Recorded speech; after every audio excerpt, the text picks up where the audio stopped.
আসসালামু আলাইকুম। প্রতিদিনের মতো আজকে একটি নতুন ভিডিও নিয়ে চলে আসলাম। আশা করি সবাই ভালো আছেন। আলহামদুলিল্লাহ আমরাও ভালো আছি।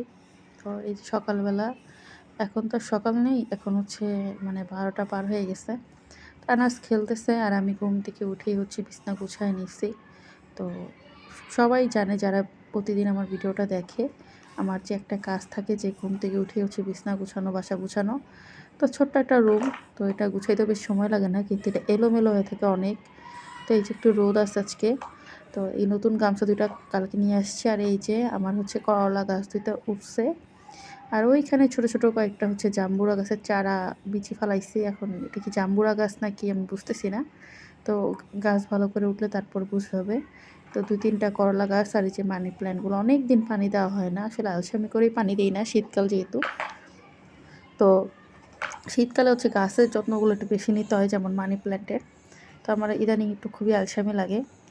তো হচ্ছে আর মানে সারাদিন কাজ করতে, করতে বেলা শেষ হয়ে যায়। তাই আসলে মানে মানি প্ল্যান্টে পানি দেওয়া হয় না ঠিকমতো।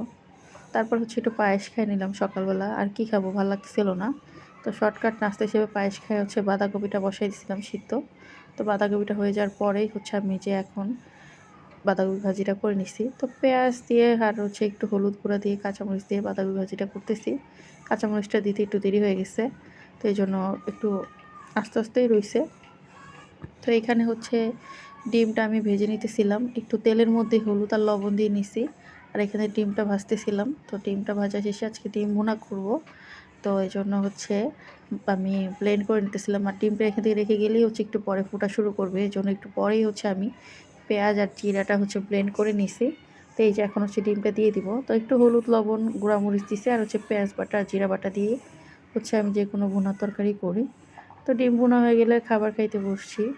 তো খাওয়া-দাওয়া করে নিব। বাঁধাকপি ভাজি আর ডিম ভুনা দিয়েই হচ্ছে ভাত খাইতেছিলাম। আর চারিদিকে হচ্ছে জানালা-টালা বন্ধ করে দিছি, কারণ মশা আসে। শীতকালে মশা মানে আসরের পরপরই জানলা বন্ধ করতে হয়, নাহলে হচ্ছে মশা চলে আসে।